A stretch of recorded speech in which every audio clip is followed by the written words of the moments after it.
Good afternoon, everyone. My name is Jenny Blizzard, and I'm a communications advisor with Fed Communities.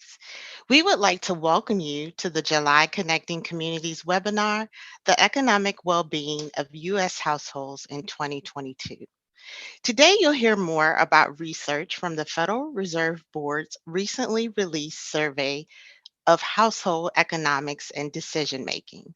This survey, also known as the SHED, monitors the financial circumstances of U.S. families with an emphasis on how low and middle income individuals are faring. Today's panelists will share insights from the survey that was conducted with more than 11,000 adults in October 2022. Before we get started, we would like to share a few housekeeping items. The recording of today's session will be available within the next 2 weeks. Views expressed during this session are those of the speakers and are intended for informational purposes. They do not necessarily represent the views of Fed Communities or the Federal Reserve System. Microphones have been muted. Please use the Q&A feature instead of the chat to submit questions. We'll get to as many of them as possible. And finally, feel free to keep the conversation going and engage with us on Twitter using the hashtag Connecting Communities. Before moving to the content of today's event, I would like to briefly introduce Jeff Larimore, who's going to kick off today's session. Jeff is the Section Chief of Consumer and Community Research at the Federal Reserve Board. He oversees the SHED report. So now, without further ado, I'll turn it over to Jeff. All right, good afternoon, everyone, and thank you for joining us. It's great to be able to discuss the results of the SHED with all of you today. Being able to share these findings is always one of the highlights of my year, and it's especially exciting this year since it's the 10th year that we fielded the survey. Today, we're going to be focusing on 4 topics from the survey: overall financial well-being, inflation, employment, and credit. But we're also going to leave plenty of time for questions and discussion on other areas of the survey that you're interested in as well. With that, I'm happy to turn things over to my colleagues, Ellen Mary and Alicia Yoro. They're both principal economists at the Federal Reserve and are the ones who lead the survey, so they'll be the ones who are sharing the results with you. Ellen, I'll pass the floor over to you. Thank you, Jeff. Turning to the next slide, we're happy to share the results from the 10th year of our survey with you today. And so turning to the following slide, I would just want to give you a little bit of an overview about SHED and the survey itself. So we began the survey in 2013, and this particular year, 2022, that we'll be talking about or focusing on today, we surveyed over 11,000 adults ages 18 or older. Our responses are nationally representative of the U.S. adult population, and we include a variety of topics on the survey, including employment, banking, credit, savings, education, retirement. So quite a range of topics, and we'll just touch on some of those today. The goals of SHED, there's some distinctives about the nature of the survey. One is that we combine both subjective self-assessments about how people are doing, along with objective outcomes of their financial circumstances. A second distinctive is we ask people directly how they make this financial decisions. For example, why they're renting or why they're using a new product like buy now, pay later, which we'll talk about a little bit today. Another distinctive is we have some flexibility to cover new and emerging issues. And so as an example of that, this year we added some questions related to inflation and people's experiences of that. So those are some of the things that are distinctive about the survey. I also just want to highlight the last point on this slide, that the report that summarizes the findings we'll be talking about today, as well as the underlying data, is publicly available on the board's website at the link that we share there. And it's not just this year's 2022 report, but the reports and data sets from all the prior years are available there as well. So we hope you'll check it out if you're interested in learning more. Okay, so turning to slide 6, I want to start by giving some context for the timing of the survey. So as Jenny mentioned, it was fielded in October 2022, And you can see that timing reflected by the yellow line on the right side of this graph. Now, financial conditions and people's circumstances evolve over time. And so these results kind of show us a picture of how families were faring kind of coming into the new year. But since that time, you can see that inflation has kind of come down somewhat, while unemployment has remained low. So this just is helpful to keep in mind when you're thinking about how SHED results may fit in with other economic indicators. So turning to slide 7, as Jeff mentioned, I'm going to focus on 2 topics: financial well-being, and we have a number of metrics about that. And broadly speaking, we see declines across several well-being metrics and broadly across different population groups. And when we look at the changes over the past year. And then a second topic I'm going to touch on is inflation. And we have a couple of different ways of looking at how that's impacting families. So turning to slide 8, since we first started fielding SHED in 2013, we've asked people how well they're managing financially. So looking at the right of the picture, 73% of adults said that they were doing okay or living comfortably, which we combine into a measure we call doing at least okay financially. Now, this share fell 5 percentage points from 2021 and was among the lowest level we've observed since 2016. So turning to the next slide, we look here at how this financial well-being measure has changed over the past year by different education groups. So it declined among people with all levels of education, except for those with less than a high school degree, who are shown at the bottom in yellow. Now, adults with at least a bachelor's degree, who are shown in the top in dark blue, saw a decrease in financial well-being for the first time since the survey began in 2013. Now, that said, the gap in financial well-being between those with at least a bachelor's degree at the top and those with a less than a high school degree and yellow at the bottom remain large. Now, not shown here, declines in financial well-being were broadly evident across the population, broken out by other demographics as well. For example, we saw declines in the same financial well-being measure across all income groups and across all racial and ethnic groups.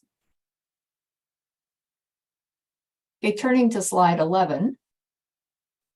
Another metric we have in the survey to assess people's financial circumstances is a question that asks people whether they were better off, the same, or worse off financially compared to 12 months ago. Now, measuring well-being in this way helps track changes in perceived well-being over time. For example, some individuals may be doing okay overall, but still feel like they're worse off financially than they were a year prior. So the lighter blue line in this graph shows the share of adults who are worse off, which jumped to 35%, the highest level since we began asking this question in 2014. And as you can see, the share saying they were better off declined somewhat. So turning to slide 12, to understand who's driving this increase in the share saying they're worse off, we look here at some subgroups of the population. The spike in those doing worse off financially occurred across educational groups, consistent with the broad declines in well-being that we saw in the other well-being metric that I shared earlier. But as you can see at the bottom of that left column, adults with higher levels of education saw a larger change. For example, those with a bachelor's degree or higher, an additional 17% said that they were doing worse off compared to the year before. This pattern may reflect the fact that those with a bachelor's degree not only faced rising prices, but because they're more likely to have exposure to the stock market and investments more generally, they may have been more affected by the declines in the value of investments last year. And think particularly about that graph that I started with. The timing of the survey was in October, and we saw some lows in some markets valuations and stock market in the fall of last year. So consistent with that possibility, as shown in the right column, adults with more investable assets also showed larger increases in the shares saying they were worse off in 2022. So it seems to suggest that may be a factor. Okay, turning to slide 13. On this slide, we look at one of the most well-known measures in the SHED, that is the share of adults who said that they would cover a $400 expense exclusively using cash, savings, or a credit card paid off at the next statement. So we call this cash or its equivalent. Now, consistent with the declines in the other measures of well-being that I've already shown, this share fell 5 percentage points down to 63%. And this decline may reflect people having spent down some savings buffers they'd accrued during the pandemic. So turning to slide 14, this year we brought back onto the survey an open-ended question asking people about their main financial challenges or concerns, and they were able to write in a text response. So I'm going to just focus first on the dark blue bars, which show these results from 2022. Now, we've used text analysis to classify the responses in this open-ended question based on whether or not they included keywords in various categories. The inflation responses that we've grouped here could include the word inflation, but also terms like paying more, prices, expensive, and costs. The next category over, the one titled basic living expenses, has to do with making ends meet and included keywords like bill, utilities, heat, food, and necessities. Now, the categories are neither exclusive, mutually exclusive, or exhaustive, so people could have a response that fit into more than one of them or into none of the categories. But inflation was the most commonly cited concern last fall, followed by basic living expenses. Now, respondents also had the option to check a box that said none if they didn't have any financial concerns to report. And you can see that over on the far right, that 28% chose this option in 2022. Now, the last time we asked this question was in 2016. So we've included those results on this slide as well. Those are in the lighter blue bars. And comparing the two years, you can see a sharp increase in 2022 in the share mentioning words related to inflation or prices, and also in the share citing basic living expenses. Those are the two sets of bars on the left side of the slide. Over there on the right, you can see a sharp decline in the share saying none. That is, they didn't have any main financial challenges to report.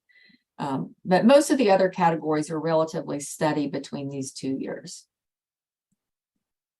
Now, turning to slide 15, when we look at the results for this open-ended question for different income groups, we can see over there on the left that inflation was the most common challenge mentioned by people in all income groups in 2022, suggesting a widespread impact of higher prices. Now, it's a bit surprising that the lowest income group, the group in yellow, was somewhat less likely to cite inflation as a challenge. But in part, this pattern of response may reflect how lower income adults are talking about challenges. If you're frequently struggling with expenses more generally, reflecting in the which may be reflected in the higher share citing basic living expenses as a challenge, the next category over, people may be less likely to talk about price changes when given the open-ended question. Also, it's people who have lower incomes may be more likely to be out of work, and in that case, employment may be more front of mind.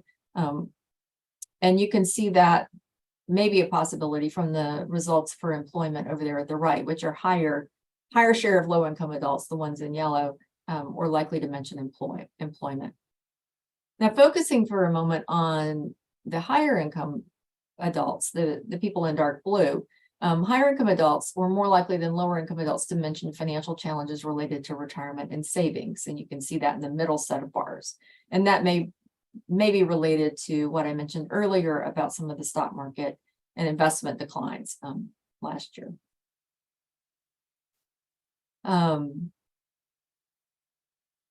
Okay, turning to slide 16. In addition to the open-ended question I just discussed, where inflation was a common theme, we also asked people if they experienced increases in the prices of various products they purchased. And that, while that's not shown here, almost everyone said yes to having paid higher prices on one or more products last year. What is shown here is a follow-up question we asked about whether their family budget was affected by these price increases. And most people said their budget was affected at least somewhat. Here, we're going to focus on those who said their family budget was affected a lot. And down there at the bottom in yellow, you can see that 54% of adults said that their budget had been affected a lot. Adults with a family income of over 100,000 were less likely to say their budget had been affected a lot by higher prices relative to those with lower income. So just to recap this slide with what we talked about earlier, while the lower income adults on the open-end question cited challenges with inflation at a somewhat lower rate than those with higher incomes, this question about impact on family budgets does suggest that lower income adults were feeling the impact of higher prices last year. So turning to slide 17, we also asked people about what actions they had taken in response to higher prices. And spending responses were the most common. Those are the dark blue responses, bars at the top. 2/3 of adults had said that they cut back on spending, and almost as many had switched to cheaper products. About half had delayed a major purchase. And also about half had reduced savings. That's in the lighter blue bars in the middle. But less common responses were people who said that they had searched for a new job or had asked for a raise, down there at the bottom in the medium blue.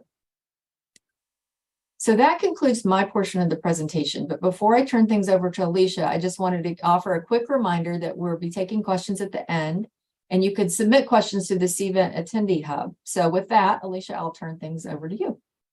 Thanks, Ellen. So next, I'm going to talk about some of the findings from our questions on employment. And in particular, I'm going to focus on workers' experiences in the labor market. Turning to slide 19. So one important aspect of workers' experiences in the labor market is the strength of the labor market that they're facing.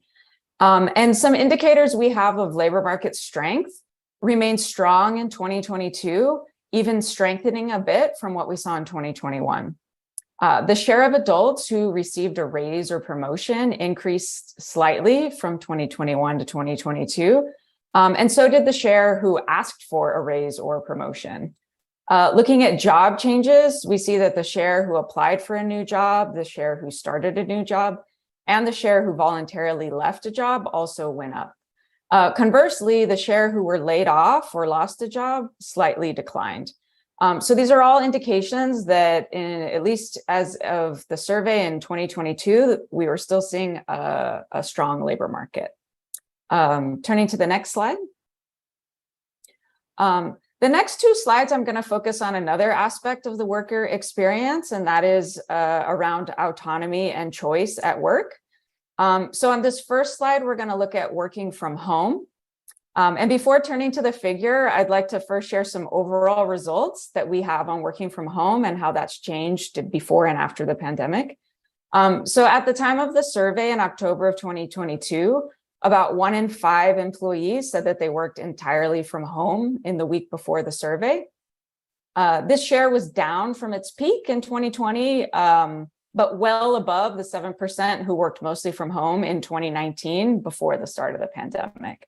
So now I'm going to turn to the figure on this slide, where we take those working from home shares and break them down by education level. So as you can see on the top set of bars, it shows those with a bachelor's degree, and they were the most likely to say they worked from home, either all of the time or some of the time. And those with a high school degree or less, shown on the bottom bar, were the least likely to work from home. At least in part, we think this reflects the types of jobs that people have and whether those jobs actually allow the work to be done from home. So we asked a follow-up question asking people, like, if your employer would let you, could your work be done from home? And we also see large splits by education that match this question. So that gives us some evidence that some of these differences are really about like the job type. Next slide. So another aspect of the worker experience that we asked about in the survey and that we also saw large differences by education was something we're calling autonomy at work. So we measure that by 2 different questions. So on the left set of bars here, it shows the share of employees who said that they often or always chose what tasks that they worked on. And then on the right set of bars, we show those who said they often or always chose how to complete tasks at work.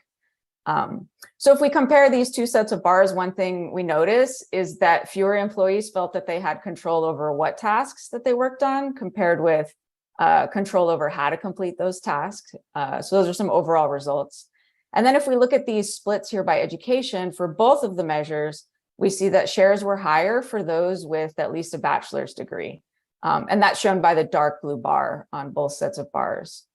Another notable thing we noticed is that for the other education groups, so that's a high school degree or GED, at least less than high school, some college or technical or associate's degree, they all kind of had the same shares of like control over what tasks they work on, and then similar shares for how to complete those tasks. So this was a bit surprising.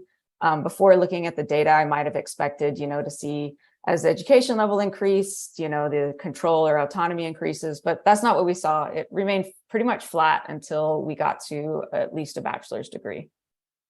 So next slide, slide 22.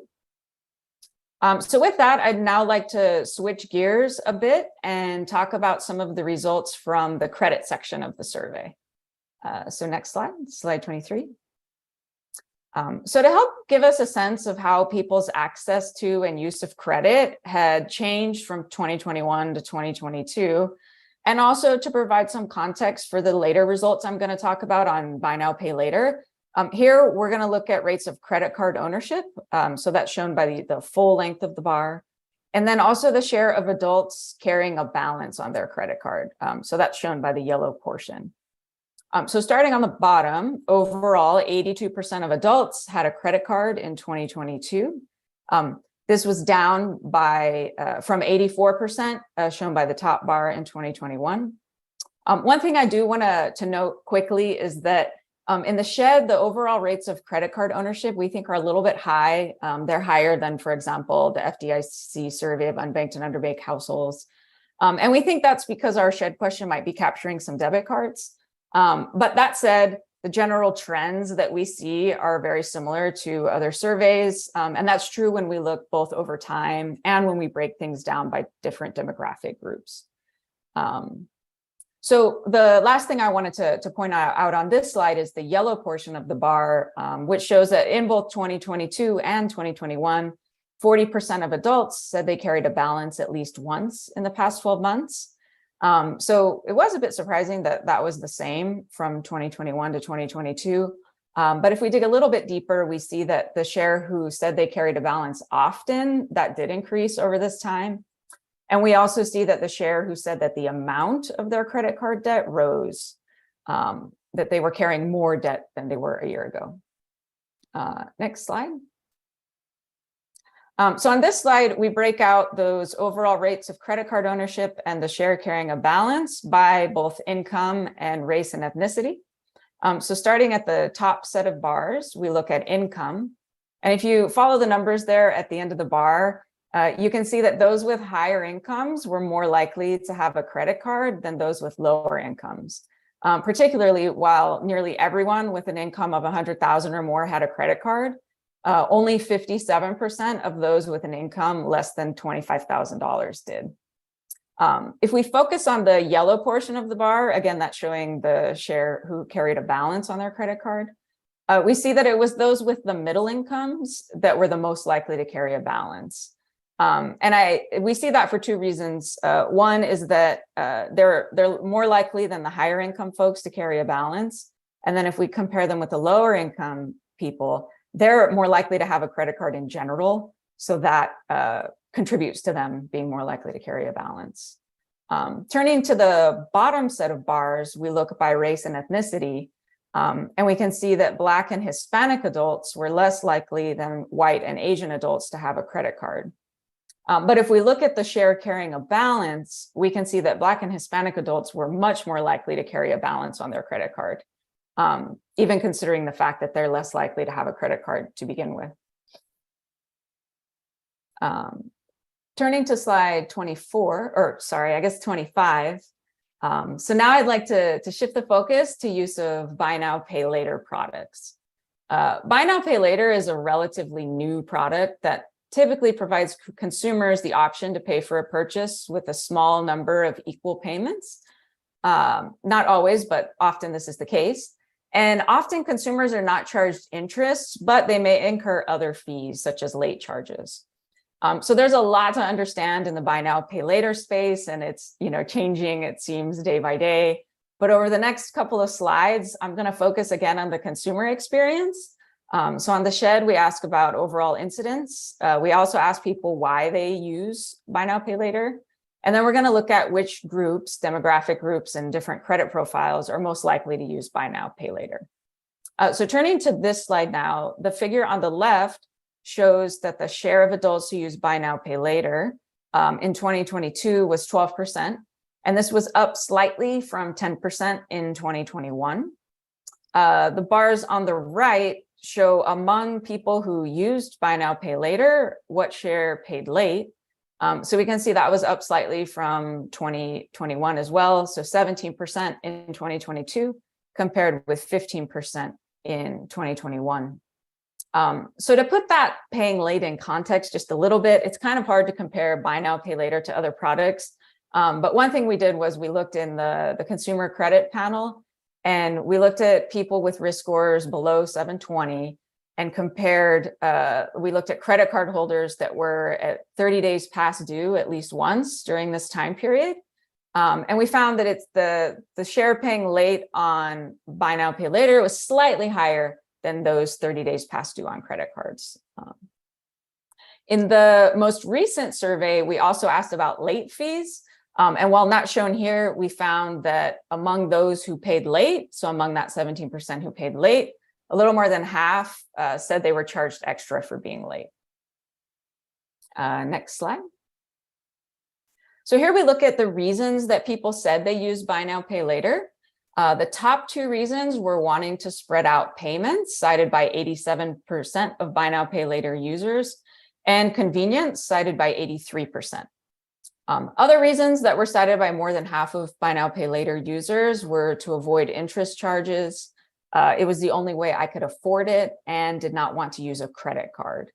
The choice or the response, the reason avoiding interest charges was more likely among higher income adults, whereas lower income adults were more likely to say that it was the only way they could afford it as a reason for using buy now, pay later. And then finally, about 20% of buy now, pay later users cited that it was the only accepted payment method I had.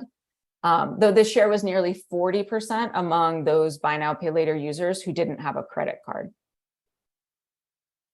Next slide.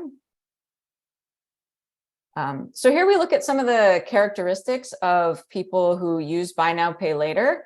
And here we're looking at their credit profiles. So people differed in their use of buy now, pay later by their self-reported credit rating. So our survey vendor asks people for what they think their credit rating is, and they provide a response, which we show here as don't know, very poor, poor, fair, good, or excellent. I should note in the past, we've done some work, and these self-reported credit ratings actually match up with actual credit ratings fairly well. So that gives us some confidence there that these credit ratings are aligning with actual credit ratings. But nonetheless, I still think it's interesting how people's self-reported credit ratings line up. So to get to the punchline, those who rated their credit as fair were the most likely to use buy now, pay later, followed by those rating their credit as either poor or very poor. And then turning to the light blue bars on the right, we see that use of buy now, pay later was equally common among those who had a credit card and those who didn't have a credit card. And I think this finding is particularly interesting because there's a lot of talk about how buy now, pay later is used by people that don't have access to credit or don't have a credit card. But really, we see incidence is the same among both groups.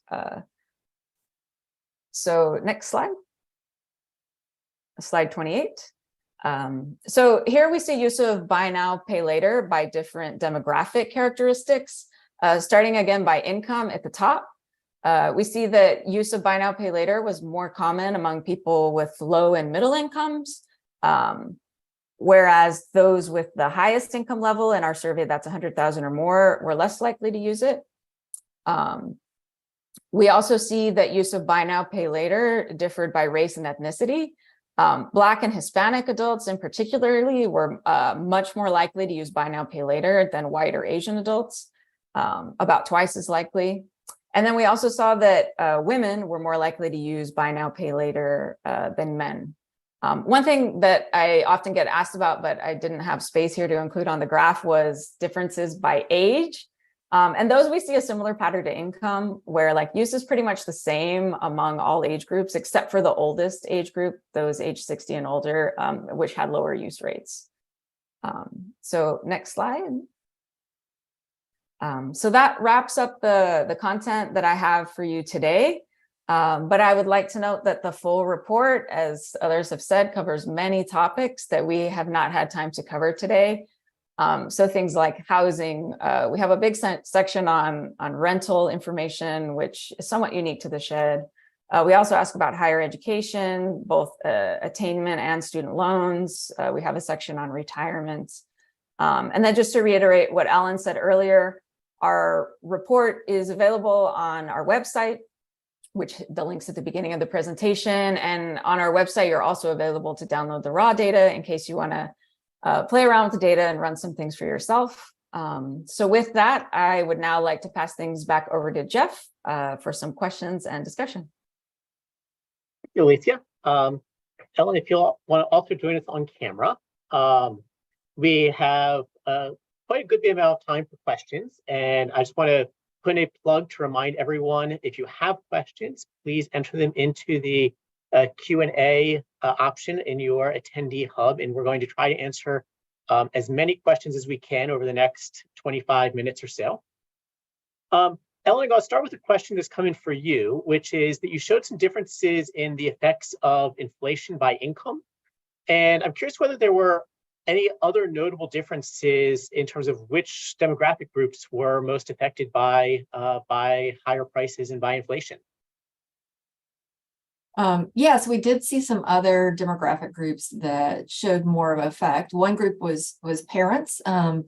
We define parents here as adults who are living with their own children who are under the age of 18. So they had a higher impact.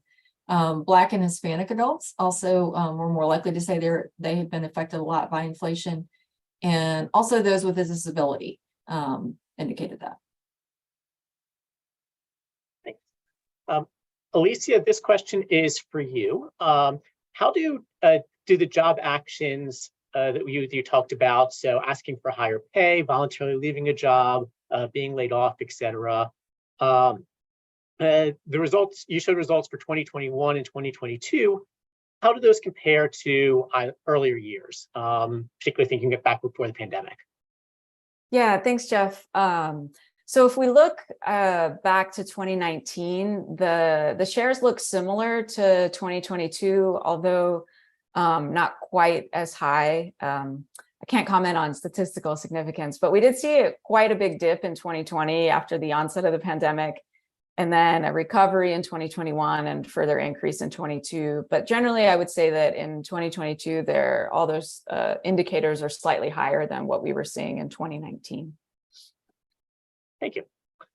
Colin, actually, this might be a question for either of you, but in terms of the results that you're seeing in the survey, particularly thinking, I think, about the open-ended question, does food access or food security show up in any of the survey results?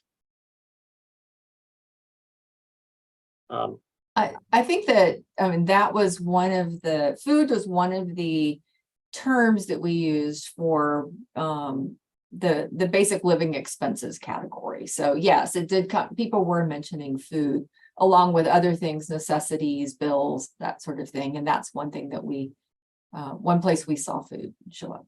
Yeah, I would add too that when we looked at differences in the words people use by income, it tended to be the lowest income group that used words around food more often, like they pointed to food costs, whereas the higher income groups talked about inflation more generally.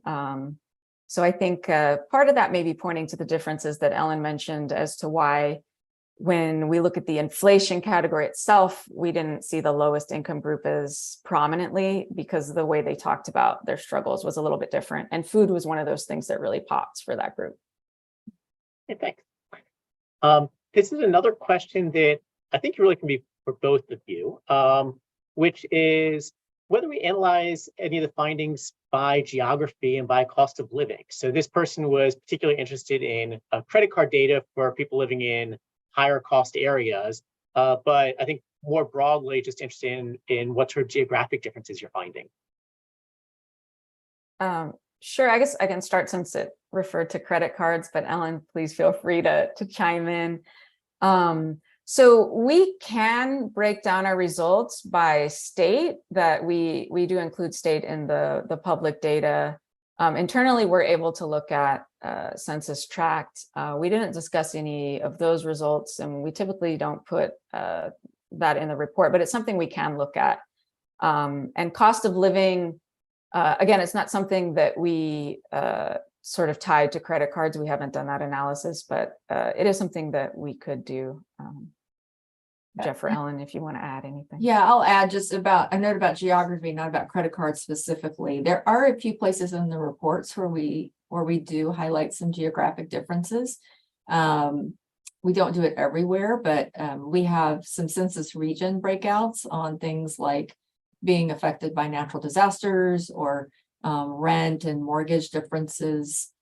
We've got metropolitan area differences, I think, in several places, MSA, non-MSA, for things like well-being, and some other places. And we also have an indicator for neighborhood income level. So I think that we have a number of things. But as Alicia mentioned, there's a lot you can do with the publicly available data, different cuts, including by state, if you wanted to match up to outside data sources. Yeah, that's a good point. Thanks for mentioning that, Ellen. For example, for the overall well-being, we do break that out for LMI communities versus non-LMI communities, which doesn't quite get at cost of living, but anyhow. Mm-hmm. So Alicia, this is a question for you, I believe, which is whether you're able to cut the data by LGBTQ plus status. In particular, this person is really interested in how the LGBTQ plus community is faring financially. And do you see any notable differences there? Yeah, thanks, Jeff. So for the past several years in the shed, quite a while now, we've included differences by LGBTQ plus. And one notable thing we found when we were looking at well-being was the LGBTQ plus community had lower self-reported financial well-being than those not in the community. And when we dug a little bit further, if we look specifically at those identifying as transgender or non-binary, we see even lower levels of self-reported financial well-being, quite a bit lower than the overall population. So these results were striking, and I think areas for future research. But yeah, in general, our vendor asks questions about sexual orientation and gender identity. So we're able to break those out really for any of the questions that we have on the survey. Excellent. Ellen, coming back to you, does the difficulty accessing or paying for childcare come up in the survey at all? We didn't ask about in our expenses question, or the categories of expenses where prices change. We didn't ask specifically about childcare, but that's a really interesting point and something maybe we might want to consider for the future.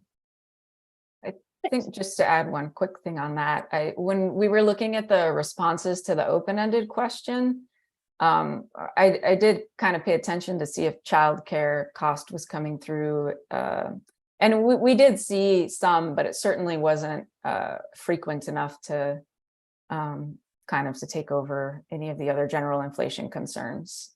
So that's really, I guess, this year the only measure we would have that could try to get at that. Alicia, I will stay with you. You mentioned at the end the other areas of the survey, including rental housing being a particularly interesting one. Can you talk a little bit about the findings for housing and for rental housing in particular? Sure. Yeah. So we ask kind of a lot on renters, I think, because that's one area where we tend to know less than we do about homeowners. So one thing that we ask renters is why they're renting. And some people rent out of a preference or convenience, but we did find that the most cited reason for renting was an inability to afford a down payment. I think another area for the renters, which is interesting with the shed, is people who are having challenges with their rental payments. So we saw in the shed that I forget the exact numbers, but somewhere around like 20% of renters were behind on rent in the past year. And this was about the same as the prior year. But we also saw that Black and Hispanic renters were more likely to be behind on their payments than white or Asian renters. And this continued a pre-pandemic pattern. So that's just a sampling of some of the information that we have on renters, which I would point people to. I think it's a really good source. Excellent. So we have a very engaged audience that's also asking some technical questions about the way that the survey is fielded and conducted. So one question asked, 11,000 respondents is a lot of respondents to reach out to, and they're curious how we go about collecting the responses and what that outreach looks like. Alicia, since you're already off mute, I'll pass it to you for that. Oh, okay, sure. So we work with, and Jeff, please feel free to chime in. Jeff's worked on the survey for a lot longer than I have, so I may miss some important details. So we work with a survey vendor called Ipsos, and they maintain an internet panel of survey respondents, and we survey the respondents of this panel. So really, we kind of delegate that work over to Ipsos. I think the way their panel is designed, if it's an online internet panel, if someone doesn't have a device to access the internet, they're given a device. So they try really hard to make sure that, they're not leaving people behind who don't otherwise have internet access. I believe they do address-based sampling, so that the panel is, as representative as it can be of the national population. As Ellen mentioned, it's adults 18 or over. And then we sample from their panel to get our 11,000 respondents. Ellen, did you have anything else you want to add there? I saw you. No, I was just going to make sure we said it was address-based, the way that they put the panel together. I should also note that, we do benchmark our shed results with other surveys to make sure that, they're sort of in line with what we think.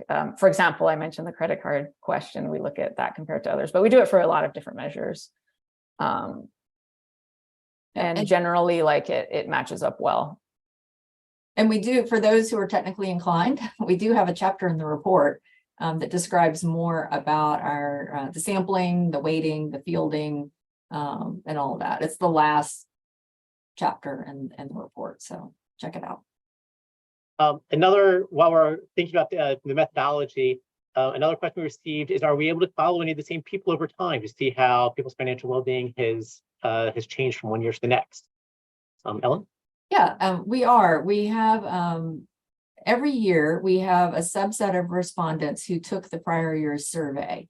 In the 2022 survey, I believe we had about 3,700 people out of that 11,000 who had taken the prior year's survey. And so it is possible in the public data to match those folks up. There's a variable that allows you to match them and a weight that allows you to use them as a panel. So that's been a feature for a while, that there's a group that you can follow from year to year. Thank you. Was another question, sort of going back to the content of the survey, was transportation access or expenses considered in the survey? Is there anything in the survey understanding people's access to cars and various public transit, et cetera? Ellen? We did have, not public transit, but we did add a question this year about whether or not people had access to a car. It's not discussed in the main body of the report, but we do have that in the public data, and in the this is a chance to do a shout out for the appendices. So we have on the public website, you can find an appendix that has the text of the instrument that we used and what was fielded to people, as well as a tabulation of all the responses for each question. So you could find this in the appendix. I believe it's whether or not they owned or had regular access to a car.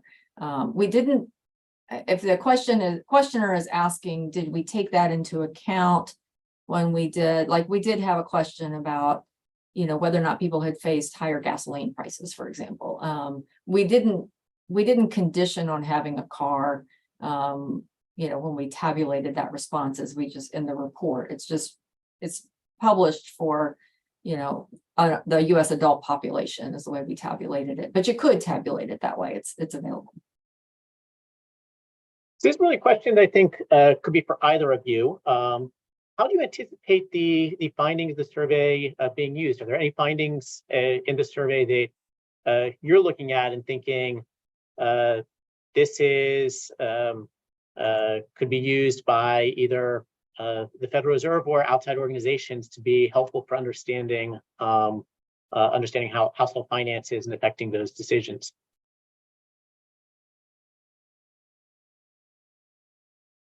I think, we do share our results internally and externally. So the fact that we have a combination of both objective and subjective measures, it's really helpful for seeing how economic conditions are the evolving economic conditions are impacting people. And I think you can, if you read just the executive summary of the report, you can see this in the way we frame some of the results and trying to talk about what's been going on over the year and how that context may be affecting people. So that's what I particularly find helpful about working on this.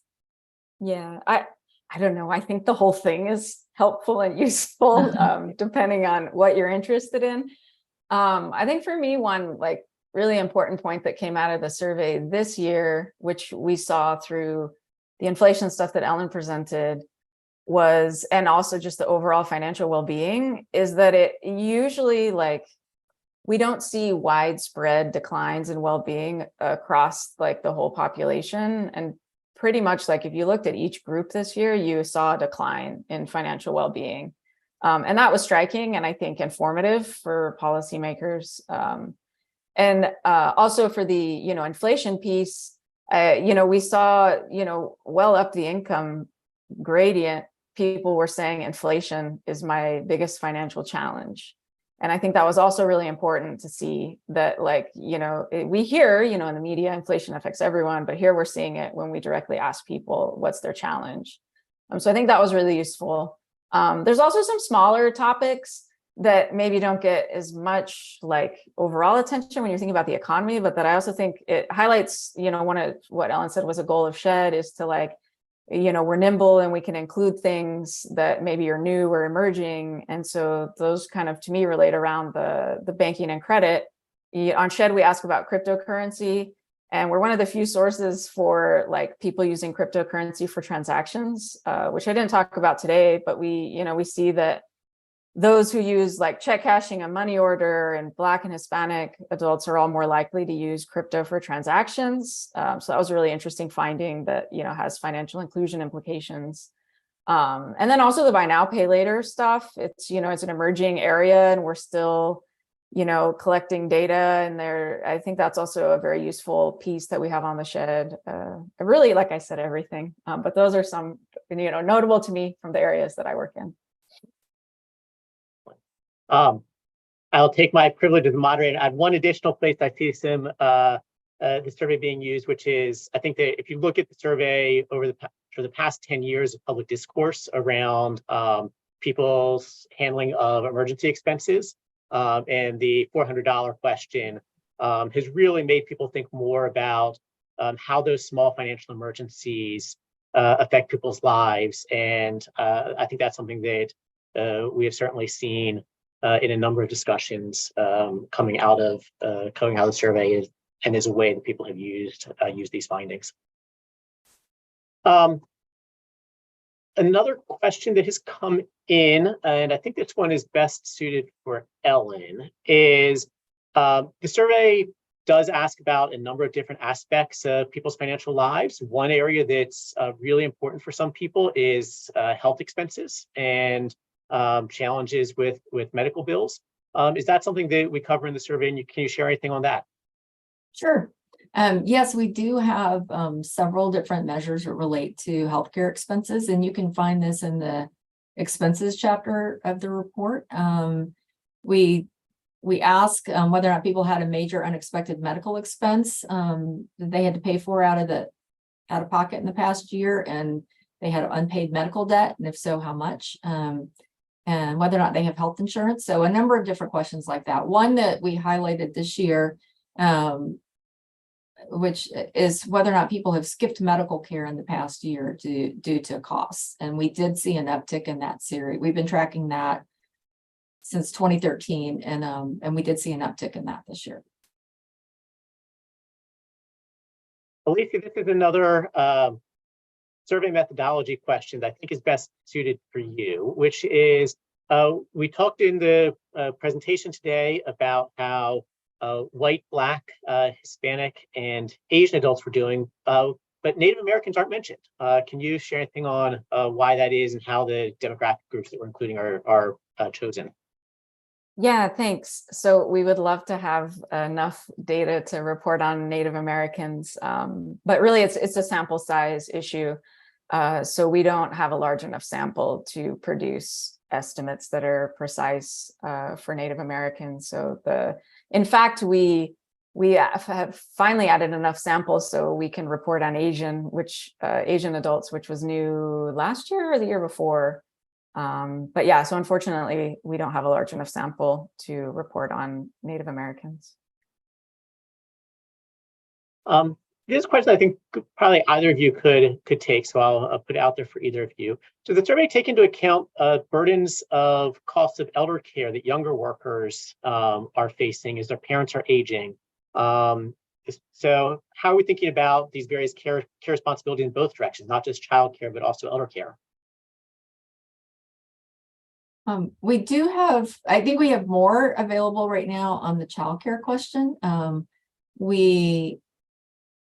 But this is a point well taken. We've got a question about people's living arrangements and whether or not they're living with others to help out with caregiving responsibilities.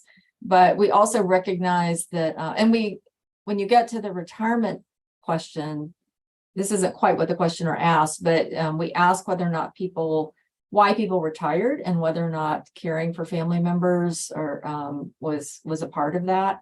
And we also ask whether health shocks were a part of that. So there's some places on the survey that sort of touch on this, but recognizing that the different ways in which people help other family members are very varied and may not necessarily involved with somebody who's lived in their household. So I think that's an interesting and I think growing in importance area. Thank you. Alicia, this is another one for you, which is you talked about buy now, pay later products, and it seems like buy now, pay later products would be particularly appealing to people who are using payday loans, using some of these alternative financial services. Do you see that? What's the relationship look like between buy now, pay later and alternative financial services like payday loans? Yeah, that's a really good question. We actually do see that in the shed. So those who use, we call alternative financial services credit. So we group that together. It's like payday, pawn, auto title, refund anticipation type loans. They're much more likely to use buy now, pay later than those who haven't used those products. I forget the exact numbers, but it's something around like 4 times as likely. And I think the questioner's intuition is right. Like it makes a lot of sense. As I mentioned earlier, typically buy now, pay later, like you're not paying interest on those. You may be charged late fees, but compared to the, interest rates and the fees that are on those other types of credit, it seems like the rational decision, if I will, to use buy now, pay later as well. And we're pretty much at time, but one last question, which I think is a great one to end on, because it will help to point people to be able to answer additional questions. You mentioned a couple of times that the data are available. Where are people able to download that data? It's on the board's website. We have, if you under consumers and communities, look for survey of household economics and decision making. If you're navigating from www.federalreserve.gov, we also included a link on I think it's the second slide of our. Well, I don't know how it's numbered, but very early in the deck, right after the big title slide, where we show where to get the report and data. So you can look over to the left for the data tab. It's all there. Ellen, Alicia, thank you so much for the great information today and for answering so many questions that have come in. I know that there are even more questions that we haven't been able to get to, so thank you to everyone that has been asking questions, those we were able to answer, as well as those that we weren't able to get to. I hope you all appreciated the information today, and Jenny, I will pass the floor back to you. Great. Thank you, Jeff. Thanks to our speakers for providing such insightful information. The questions were just rolling in, and we appreciate the audience for just being so engaged. And thank you for spending your time with us today. But before we end the session, we do have a few requests. If you could please complete a survey, we're going to send it to you immediately after today's event so we can improve and continue to bring you timely and relevant topics. And today's session will be available on YouTube and the Connecting Communities website in about 2 weeks. We encourage you and invite you to visit Fed Communities at fedcommunities.org to access additional articles and resources and data about community development across the Federal Reserve. And please don't forget to subscribe to the Fed Communities newsletter by clicking the About Us tab, and then you can click subscribe. This session, including the slides, will be available and featured in our next newsletter, as well as our website. And please follow us on social media. We're on LinkedIn, Twitter, Instagram, and Facebook. And finally, we ask that you mark your calendars for our next Connecting Communities event on August 10th from 3 to 4:30 Eastern Standard Time. The session will highlight the Federal Reserve's Workers' Voice Report, which will focus on conversations with workers about how they experienced the labor market during the pandemic. Registration will be available soon, so please visit Fed Communities to check when it's available. Thanks again for joining Connecting Communities, and we hope to see you next month.